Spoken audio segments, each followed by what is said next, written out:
आज हम अधिगम के रूप में आकलन का अध्ययन करेंगे, असेसमेंट एज लर्निंग। इससे पहले हम assessment for learning, assessment of learning का अध्ययन कर चुके हैं और आज हम असेसमेंट एज लर्निंग का अध्ययन करेंगे। इन तीनों में अंतर होता है।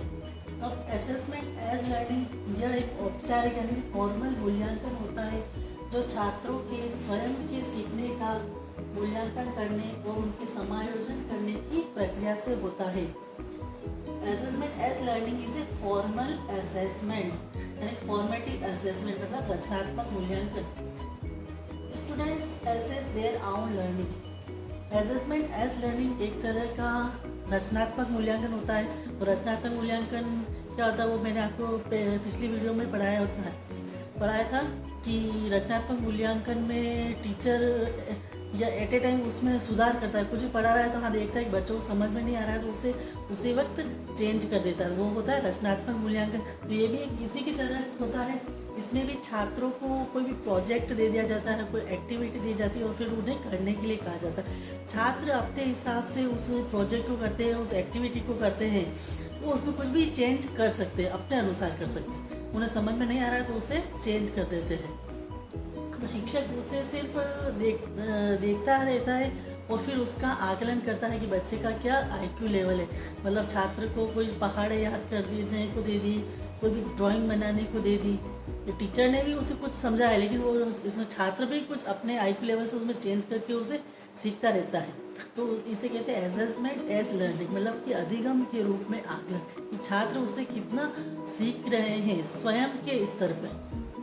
तो इसे हम कहते हैं असेसमेंट एज लर्निंग। और अब हम इसकी असेसमेंट एज लर्निंग की उद्देश्य, आवश्यकता और महत्व का अध्ययन करेंगे। अब हम पढ़ रहे हैं अधिगम के रूप में आकलन के उद्देश्य और महत्व, एम्स एंड इम्पोर्टेंस। इसका क्या महत्व है शिक्षा के क्षेत्र में। पहला है यह छात्र केंद्रित प्रक्रिया होती है, स्टूडेंट सेंटर्ड प्रक्रिया होती है। अधिगम के रूप में आकलन में छात्र केंद्रित प्रक्रिया होती है, मतलब स्टूडेंट ही महत्वपूर्ण होते हैं क्योंकि इसमें जो भी प्रोजेक्ट एक्टिविटी छात्र को दे देते हैं टीचर, और छात्र स्वयं ही अपने अनुसार उस कार्य को करता है। इसमें टीचर का कोई भी रोल नहीं होता है। टीचर तो उसे बताता है करने को, लेकिन छात्र को अगर समझ में नहीं आ रहा तो छात्र उसे अपने इच्छा अनुसार उसमें कुछ बदलाव भी कर सकता है। छात्र जिस मेथड से, टेक्निक से या जिस तरीके से अच्छा समझ सकता है वो छात्र स्वयं ही उसे बदल देता है और उस कार्य को सीखता है। और दूसरा है सृजनात्मकता का विकास, डेवलपमेंट ऑफ क्रिएटिविटी।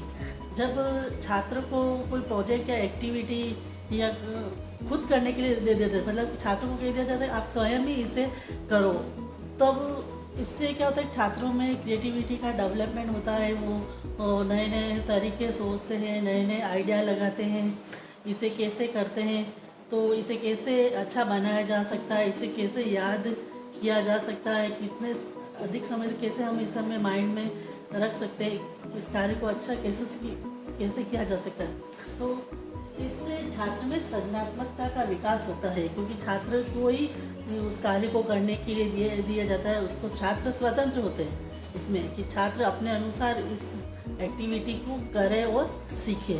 तो इससे छात्र में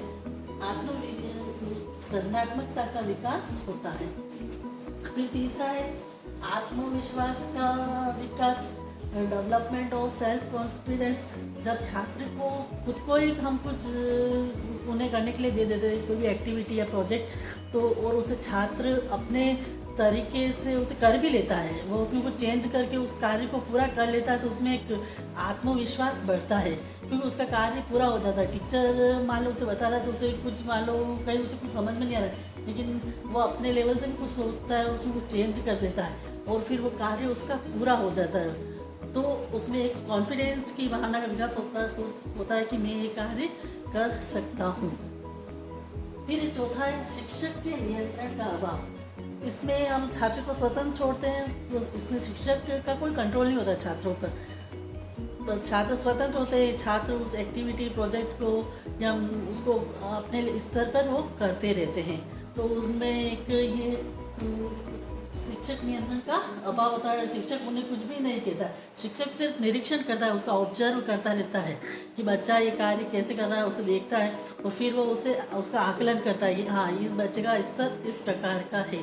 तो असेसमेंट एज लर्निंग में ऐसे कि अधिगम के रूप में आकलन, बच्चों को स्वतंत्र छोड़ दिया है और बच्चे उस कार्य को कैसे कर रहा है वो टीचर उसे देखता रहता है और फिर उससे उस कार्य का असेसमेंट करता है।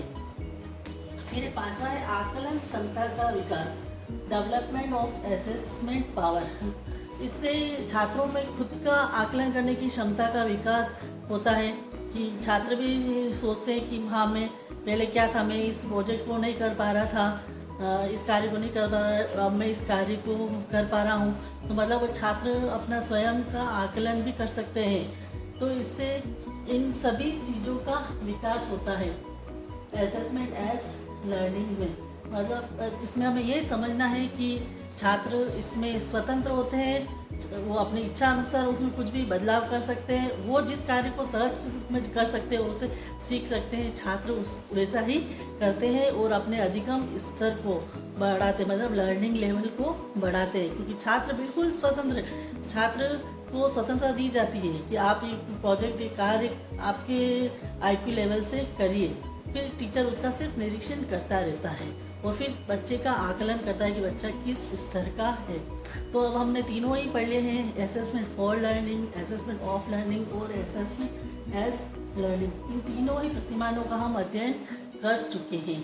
धन्यवाद।